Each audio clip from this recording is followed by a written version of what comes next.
Falar no governo Jair Bolsonaro e não falar nesse movimento da nova direita é menosprezar o movimento expressivo na política que tem acontecido nos últimos anos. Mas para falar em nova direita, a gente tem que entender primeiro que tem um limite temporal e tem um limite ideológico. Nesse vídeo a gente vai falar um pouquinho mais sobre isso, então vem comigo.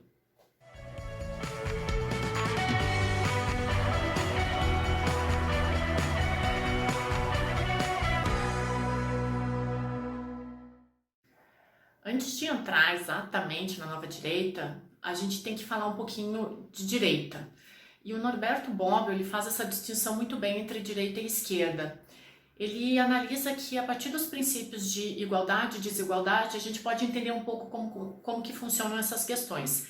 Para ele, a direita trabalha com a desigualdade como um reconhecimento de uma ordem natural, que é limitada por toda ação política, né? A esquerda trabalha com a desigualdade como uma forma de ser superada, para implantar, enfim, a igualdade, mesmo que isso não tenha sido possível em nenhum governo de esquerda, né? A implantação total da igualdade. A gente tem que entender também que o espectro da direita ele é muito amplo. Então, ele inclui vertentes como nazismo, fascismo, atos reacionários, e ele também pode ir para posições mais progressistas, como o próprio liberalismo clássico, tá? Então, mas a base disso tudo, ela é uma aceitação da desigualdade. A desigualdade para o Bobbio, ela é um movimento aceito pela direita, né? E não como acontece na esquerda, que quer superar isso a todo custo.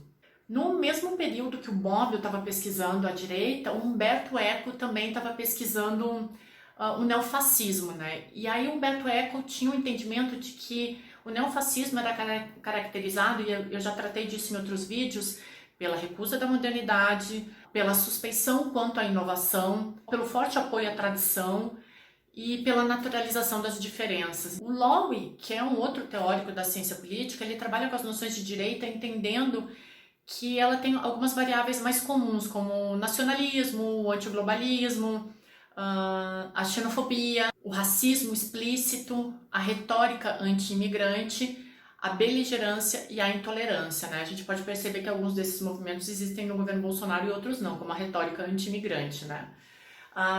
Todos esses autores apontam que uma das características da direita e, consequentemente, da nova direita é uma guerra híbrida, ou seja, uma falsificação da história, que é permitida através das novas tecnologias e principalmente do advento das fake news. Mas aí, então, agora vamos entrar um pouquinho nas características da nova direita. Vamos lá. Ela tem uma certa coerência com o cenário internacional, porque todo o cenário internacional tem caminhado na confluência de surgimento de uma nova direita, né? O distanciamento da ditadura militar, ele distorce a visão que a gente tem sobre o autoritarismo. Então, isso também é uma característica da nova direita. A gente repete o que eu falei agora um pouco, a guerra híbrida, essas mudanças tecnológicas são características da nova direita. A criação de um locus para o surgimento de um pensamento liberal, o próprio sucesso e o fracasso dos governos de esquerda possibilita o surgimento de uma nova direita e uma crise no sistema partidário. E aí vamos lá, tem uma coisa que a gente tem que entender, né?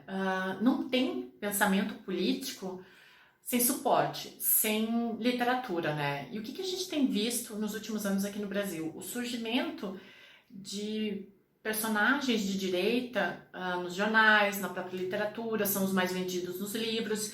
Quem nunca ouviu falar do Pondé, né? O próprio Pondé tem uma teoria sobre a nova direita, ele escreveu um artigo um pouquinho raso, mas em que ele falava que a nova direita ela se afasta da velha direita porque ela é liberal, porque ela é a favor da liberdade de expressão e contra qualquer perseguição às minorias. Então, de acordo com Pondé, essa é uma das maiores características da nova direita em relação à velha direita, né? Então ele fala que a velha direita ela é autoritária e ela é fascista, nas palavras do Pondé. Uma das características também do movimento da nova direita são os conservadores, né? Que foram os responsáveis também, diante de toda a gama de variáveis, por eleger o presidente Jair Bolsonaro, né?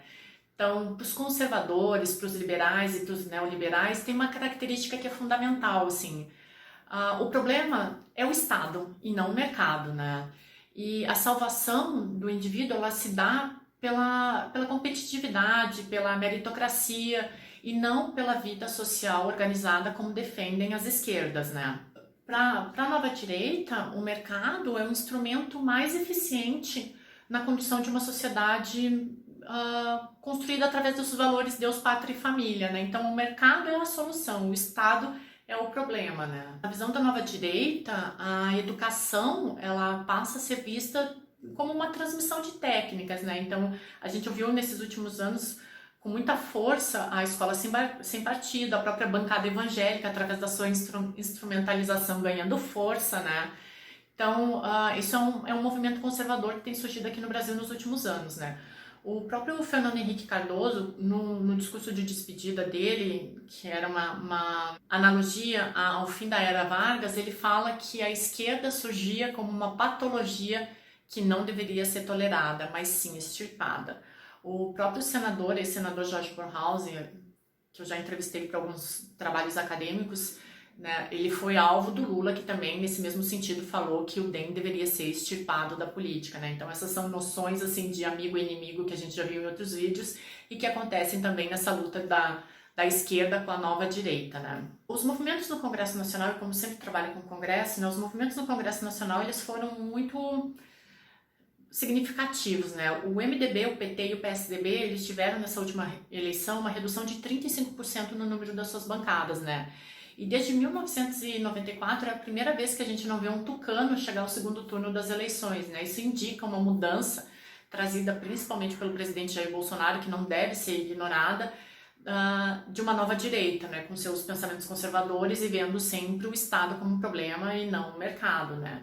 Eu acredito que quando a gente vai falar de nova direita, a gente não pode cair no reducionismo de dividir entre esquerda e direita, porque esse não é o melhor caminho para entender uma nova forma de direita no Brasil, né? O que eu acredito é que falta ainda um trabalho de fôlego na ciência política que trabalhe de uma forma indutiva e que teste hipóteses e não acabe num reducionismo metodológico, que é o que a gente tem visto nos artigos, né?